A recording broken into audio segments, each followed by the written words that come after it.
하나님의 말씀과 동행하는 삶은 행복한 삶입니다.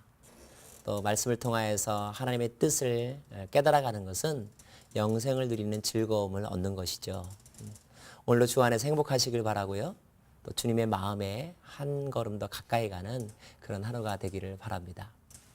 지난 시간에 우리는 이스라엘의 초대 임금 사울이 등장하게 된 배경에 대해서 살펴보았는데요.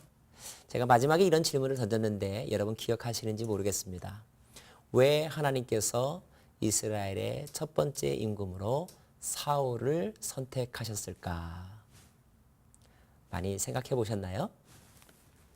우리는 사실 이미 이스라엘 역사를 다 알고 있기 때문에 또 사울의 마지막에 대해서 알고 있기 때문에 사울에 대해서 이런 고정관념을 가지고 있죠. 사울은 실패한 왕, 사울은 버림받은 왕.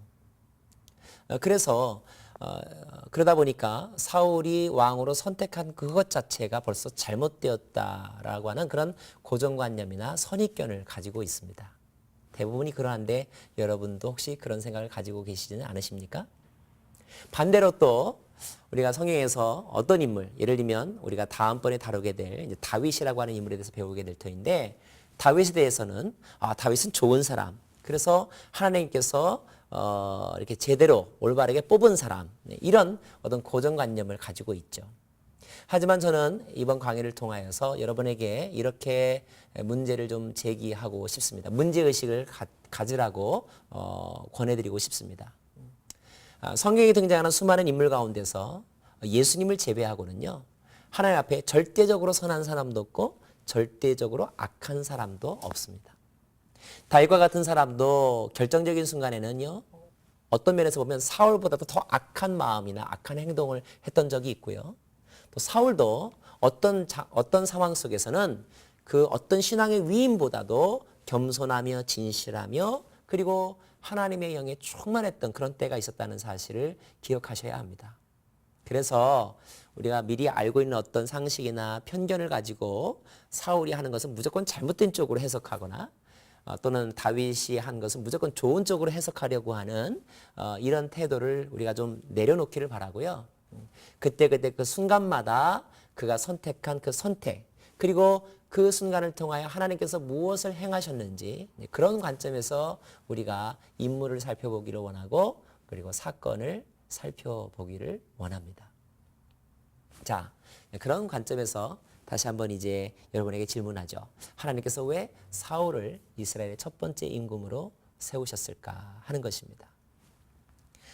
말씀드린 대로 사울이 태어난 그 이스라엘 베냐민 지파는 이스라엘 중에서 가장 미약하고 그리고 인정받지 못하는 지파라고 해도 틀리지 않습니다.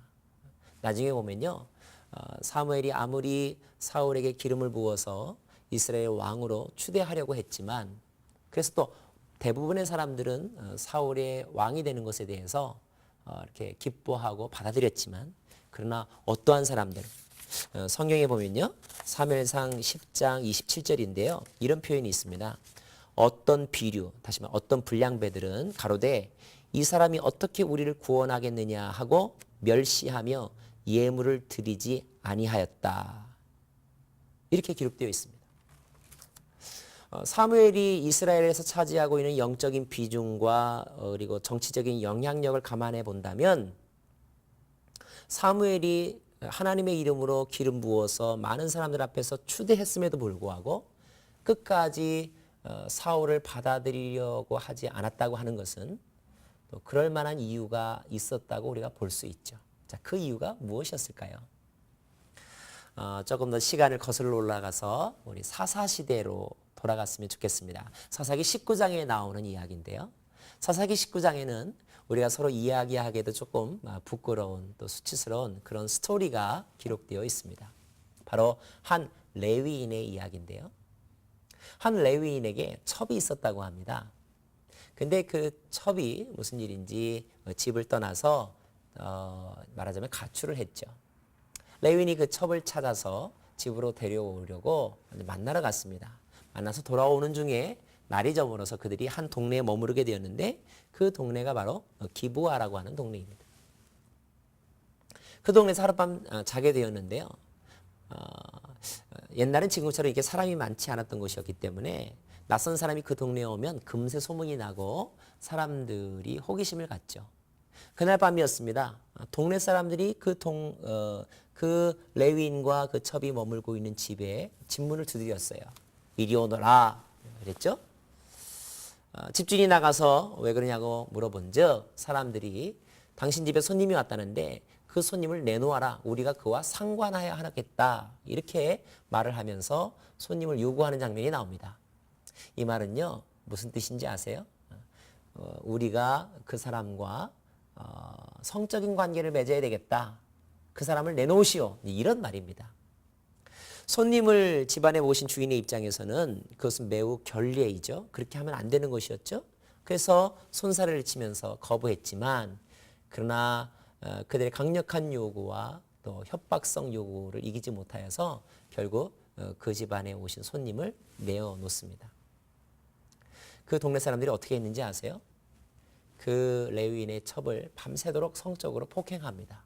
그리고 아침에 새벽녘에 그 집 앞에 갖다 버렸는데 그만 그 여인이 죽게 되었죠. 죽어 있는 상태로 발견되게 되었습니다. 이 사건은 레위인으로 하여금 엄청난 분노와 그리고 울분을 갖게 만들었죠. 그래서 이 레위인이 그 죽은 시체를 12도막을 내어서 12지파에게 다 보냅니다. 그 뜻은 내가 이러한 일을 겪었는데 이 억울함의 문제를 좀 해결해 주십시오라고 하는 하소연이었어요. 12지파의 대표들이 모였습니다. 그리고 이 문제가 왜 생겼는지에 대해서 그리고 이런 일을 저지른 사람에 대해서 우리가 징계해야 되겠다는 결정을 합니다. 그런데 유일하게 그 징계 결정에 반대하고 받아들이지 않았던 사람들이 있었어요. 그 사람들이 누구냐? 바로 베냐민 지파의 사람들이었습니다. 왜 반대했을까요? 그 사건이 일어난 땅이 바로 베냐민 지파의 땅이었고 베냐민 지파의 사람들이 그 일을 저질렀기 때문이었어요. 그래서 결국 이스라엘은 1대 11, 베냐민 지파와 나머지 11지파 사이에 전쟁이 일어나게 되었습니다. 1차, 2차, 3차에 걸친 전쟁이 일어났어요. 1차와 2차에서는 베냐민 지파가 승리했습니다. 하지만 3차 전쟁에서는 아주 크게 패하고야 말았죠. 어느 정도로 패했느냐면요. 베냐민 지파의 군인들, 젊은 청년들이 600여 명 정도밖에 남지 않을 정도로 베냐민 지파가 거의 몰살을 당하게 됩니다. 엄청난 그 손해를 보게 된 거죠. 자, 그 전쟁의 마무리 시점에서 나머지 11지파들이 이제 고민했습니다. 이러다가는 베냐민 지파가 완전히 씨가 마르겠다. 그래도 잘못은 했지만 우리의 형제가 아니냐. 지파는 보존하게 해줘야지. 그래서 그들이 어떤 결정을 내렸느냐 하면 그 베냐민 지파와 그들의 후손들을 위해서 그들의 씨를 이어가기 위해서 그들과 결혼할 여인들을 찾기 시작했습니다. 그 여인들은 어디에서 뽑혔느냐 하면 그들이 1차, 2차, 3차 전쟁을 할 때 그들에게 군사를 보내지 않은 사람들 중에서 여인들을 뽑아가지고 베냐민 지파와 합동 결혼식을 시키기로 했죠. 그들이 누구냐면 길르앗 야베스 사람들입니다. 그래서 길르앗 야베스의 여인들 400명과 베냐민 지파 청년들 400명이 결혼을 하게 됩니다. 그리고 그 결혼의 관계를 통하여서 베냐민 지파는 가까스로 이제 대가 끊어지는 것을 피하고 그 지파의 명맥을 유지하게 되었죠. 자, 이것이 사사기 19장에 나와 있는 이야기이고 이 사건이 일어난 때는 오늘 이 사울이 왕으로 추대받으려고 하는 그 때와 비교해서 그렇게 멀지 않은 이야기입니다. 또 먼 이야기라 할지라도 이 사건은 워낙 아주 그 민족 내부에 있어서 아주 충격적이고 그리고 아주 수치스러운 일이었기 때문에 모든 사람들이 생생하게 기억하는 그런 사건이었죠. 자, 그런 사건을 기억하고 있었을 때에 사람들의 눈에 베냐민 지파는 어떻게 보였을까요? 아마 모르긴 몰라도 저 몹쓸 인간들, 저 파렴치한 놈들, 아마 이런 생각이 다른 사람들의 머릿속에 아주 깊이 뿌리 박히지 않았을까요? 자, 그렇게 본다면 그렇게 도덕적으로나 영적으로나 아주 몹쓸 짓을 한 사람들, 그리고 그 전쟁 때문에 거의 몰살 직전에 이르렀기 때문에 이제 인구도 별로 남지 않은 사람들, 그리고 영토도 별로 별 볼 일 없는 그런 지파의 사람들, 그런 지파의 사람들에게서 하나님께서 가장 첫 번째로 세우시는 이스라엘의 왕이 태어난다는 것. 이것은 아마도 다른 지파 입장에서 봐서는 도대체 자존심이 허락하지 않고, 그리고 아무리 이해하려고 해도 이해가 될 수 없는 그런 선택이었을 것이 분명합니다. 상황이 바꿔서 아마 여러분의 어떤 모임이나 또는 재직회나 교회에서 내가 도저히 어떻게 저런 사람이 우리의 뭐 재직회장이 될 수 있단 말이야, 순장이 될 수 있단 말이야, 이런 생각을 해본 적이 한두 번이라도 있다면 아마 이 베냐민 지파에 대해서 거절하는 이스라엘 사람들의 마음과 크게 다르지 않다고 생각을 합니다. 자, 그런데 그럼에도 불구하고 하나님은 사울을 이스라엘의 첫 번째 임금으로 선택합니다. 무엇 때문이었을까? 자, 사무엘상 9장에는 사울과 사무엘이 만나는 장면이 나옵니다. 하나님께서 사무엘을 통하여 기름병을 취하고 사울의 머리에 붓고 그리고 입을 맞추고, 사무엘상 10장 1절, 여호와께서 내게 기름을 부으사 그 기업의 지도자를 삼지 아니하셨느냐. 그리고 10장 6절에는 내게는 여호와의 신이 크게 임하리니 너도 그들과 함께 예언을 하고 변하여 새 사람이 되리라. 9절, 그가 사무엘에게서 떠나려고 몸을 돌이킬 때에 하나님이 새 마음을 주셨고 그날 그 징조도 다 응하니라. 이렇게 기록되어 있습니다. 다시 말하면 하나님께서 그에게 기름을 부으실 때 성령이 임하였고, 성령이 임하였을 때 그가 성령에 충만하여 예언을 말했다. 이런 내용이 기록되어 있습니다.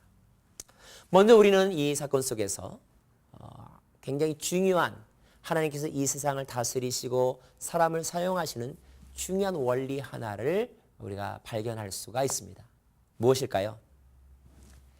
약한 자를 들어 강한 자를 부끄럽게 하시는 하나님.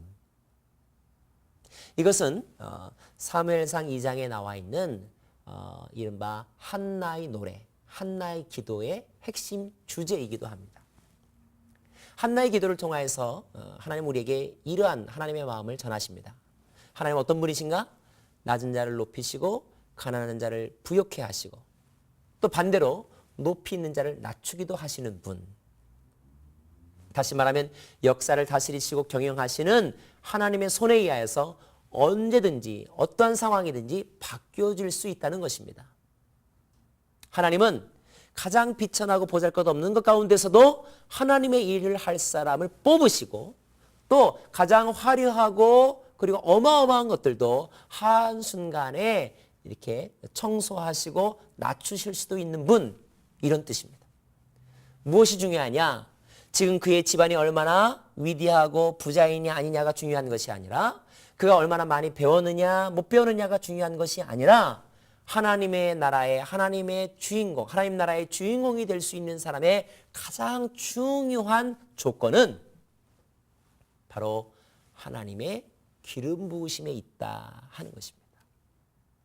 사랑하는 성도 여러분, 인간이 아무리 똑똑하다 한들 하나님보다 똑똑할 수 있을까요? 인간이 아무리 부자라고 한들 하나님보다 부자일 수 있을까요? 인간이 아무리 유능하다 한들 하나님의 전능하심과 비교할 수 있을까요? 이것은 비교 자체가 불가능한 것입니다. 물론 하나님께서 하나님의 일을 할 사람을 뽑으실 때 그들의 자연적인 재능이나 그들의 성품이나 아니면 그들이 훈련받은 경험들을 고려하시고 반영하시기도 하십니다. 하지만요, 하나님의 절대 기준에 의하면 그가 어떠한 사람이냐 아니냐, 그가 무엇을 가지고 있느냐 아니냐는 그렇게 중요하지 않다는 거예요. 하나님은 무엇보다도 그들의 마음과 그들의 영적인 태도를 더 중요하게 여기신다는 것입니다. 또 때로는 그것이 하나님의 기준에 좀 못 미친다 할지라도 사람들이 가지고 있는 고정관념과 세속적인 기준에 의해서 모든 것을 판단하려고 하는 그런 마음을 가지고 있을 때 하나님은 전혀 의외의 사람과 의외의 사건을 통하여서 하나님의 계획하심을 이루어 가실 수 있다는 거예요. 아무리 마른 막대기와 같은 사람이라 할지라도 하나님께서 성령의 기름을 부으시면, 그리고 하나님께서 능력을 주시면 그 사람도 예언을 말할 수 있는 성령의 사람이 될 수 있고, 그리고 나라를 다스릴 수 있는 최고의 지도자가 될 수 있다는 것입니다. 하나님의 기름 부으심이 더 본질적이고 중요한 하나님의 사람의 조건이라는 것, 이것을 강조해 주는 대목이 바로 사울이 하나님에게 선택받았다고 하는 사건의 교훈입니다.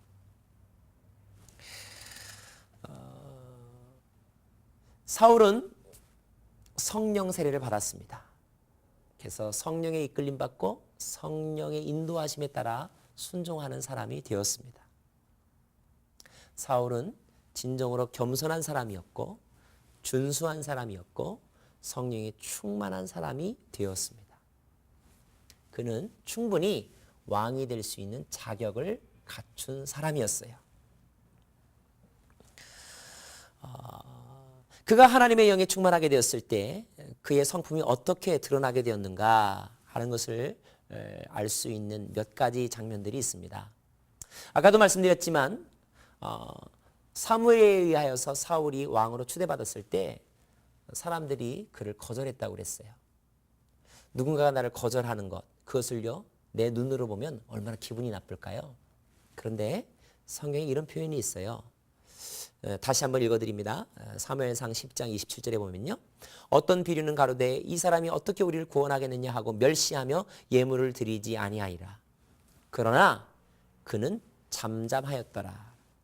여기서 잠잠하였다는 말에 우리가 주목할 필요가 있습니다. 무슨 뜻입니까? 그것에 대해서 흥분하거나 문제시 삼거나 아니면 맞서 싸우지 않았다는 거예요. 그냥 사람들의 반응, 사람들의 비난과 조롱을 그냥 그대로 받아들였다는 것입니다. 왜요? 하나님의 영에 기름 부음 받고 하나님의 영에 충만했던 사울은 이때 겸손한 사람이었기 때문입니다. 그리고 포용력이 있었던 사람이었기 때문에 그래요. 그의 포용력은 그 다음에 또 다른 사건을 통하여서도 증명이 됩니다. 자, 하나님께서 사람들이 사울을 리더로 인정하지 않자 사울의 리더십을 인정받을 만한 하나의 사건을 겪게 하십니다. 그 사건은 무엇이냐면 바로 암몬이라고 하는 족속과의 전쟁이었어요. 암몬이라고 하는 나라와 전쟁이 일어났는데 그 전쟁에서 하나님은 다른 사람이 아닌 바로 이 사울을 통하여서 큰 공을 세우게 합니다. 그래서 사울 때문에 암몬이라고 한 나라가 쫓겨나게 만드셨죠. 자, 이 사건은 사울을 우습게 여겼던 사람들, 베냐민 지파에 대해서 고정관념을 가지고 있었던 사람들, 그래서 사울이 어떻게 왕이 될 수 있어? 이런 생각을 가지고 있었던 사람에게 그들의 인식을 바꾸게 되는 결정적인 계기가 되었습니다. 사람들은 그제서야 비로소 사울 왕이 될 수 있겠구나 마음을 고쳐먹었죠. 그래서 이제 사람들이 더욱더 사울을 따르게 되었습니다. 그때 일이었어요. 그때 사울 옆에서 어떤 사람들이 이렇게 말을 합니다. 11장 12절인데요. 12절과 13절입니다. 백성이 사무엘에게 이르되 사울이 어찌 우리를 다스리겠느냐 한 자가 누구니까 그들을 끌어내소서 우리가 죽이겠나이다 라고 말을 합니다. 다시 말하면 옛날에 사울 반대했던 사람들, 그 사람들 다 복수해서 아예 그냥 뼈를 말려야 됩니다. 더 이상 존재할 수 없도록 해야 됩니다. 이렇게 사무엘에게 와서 이렇게 요구합니다. 그런데요, 그때 사무엘이 뭐라고 말하기 전에 사울이 먼저 이야기합니다. 13절인데요. 사울이 가로되 이 날에는 사람을 죽이지 못하리니 여호와께서 오늘날 이스라엘 중에 구원을 베푸셨음이니라. 무슨 뜻인지 아세요? 사울이 내버려 두어라. 왜냐하면 그 전쟁에서의 승리는 내가 한 것이 아니라 하나님께서 하신 것이기 때문에. 오늘은 하나님께서 승리하신 기쁜 날이기 때문에 그런 거 가지고 문제 삼지 말아라. 나도 그것이 문제가 되지 않는다. 나 그것 때문에 마음 기분 나쁘지 않다. 내버려 두십시오. 라고 말하고 있는 거예요. 적어도 이때 사울은 자기 집안이나 또는 자기 자신에 대해서 자기가 부족하고 왕이 될 수 없는 사람이라는 것을 인정했던 사람이고 현실을 직시했던 사람이고 더불어서 겸손한 마음을 가지고 있었던 사람이고 더불어서 하나님께서 하셨다고 하는 믿음 안에서 하나님의 마음, 다시 말하면 포용력을 가지고 있었던 사람이 바로 사울이었습니다. 얼마나 멋집니까? 저는 저와 여러분이요, 마음이 넓은 사람이 되었으면 좋겠어요. 겸손한 사람이었으면 좋겠어요. 하나님은 그런 겸손한 사람을 기뻐하십니다. 그런 겸손한 사람들을 들어서 교만한 자를 부끄럽게 하시는 분이 바로 하나님이세요. 하나님은 그러한 사람들이 하나님 나라의 탑 리더가 되기를 원하고 하나님의 일을 이루어갈 수 있는 왕이 되기를 원하십니다. 저와 함께 그런 사람이 되어보시지 않으시겠습니까? 예. 그래서 결과적으로 이 과정을 통하여서 이제 사울은 온 이스라엘의 왕이 됩니다. 이 이야기가 사무엘상 11장에 기록되어 있어요. 11장 15절 읽어드리겠습니다. 모든 백성이 길갈로 가서 거기서 여호와 앞에 사울로 왕을 삼고 거기서 여호와 앞에 화목제를 드리고 사울과 이스라엘 모든 사람이 거기서 크게 기뻐하니라. 세왕 이야기, 진 에드먼드 영이 쓴 세왕 이야기에는 이런 문구가 기록되어 있는데요. 읽어드릴까요? 사울은 홀로 한 분이신 하나님의 권위를 부여받았습니다. 그는 하나님의 기름 부으신 자였고 하나님께서는 그를 그렇게 여기셨습니다. 비로소 하나님의 기름 부으심이 사울 자신뿐만 아니라 모든 사람에게 인정받게 되었고 받아들여지게 되었고 그리고 사울은 하나님의 사람으로 역사의 무대에 등장하게 된 것입니다. 자, 이제 사울이 비로소 이스라엘의 초대 왕이 되었습니다. 이제까지 그 왕의 역할을 함께 겸직했던 사람은 누구였을까요? 그는 바로 사무엘이었습니다. 사무엘은 그때까지 정치 지도자이며 동시에 종교 지도자이며 동시에 사법부의 지도자의 역할을 감당했었거든요. 그런데 이제 그 세 가지 역할 중에서 사울이 왕으로 등장함에 따라서 정치적인 지도자의 역할을 사울에게 넘겨주게 되었습니다. 자, 그러면 이제 사무엘은 어떠해야 할까요? 사무엘상 12장에는 사무엘의 고별 연설이 나옵니다.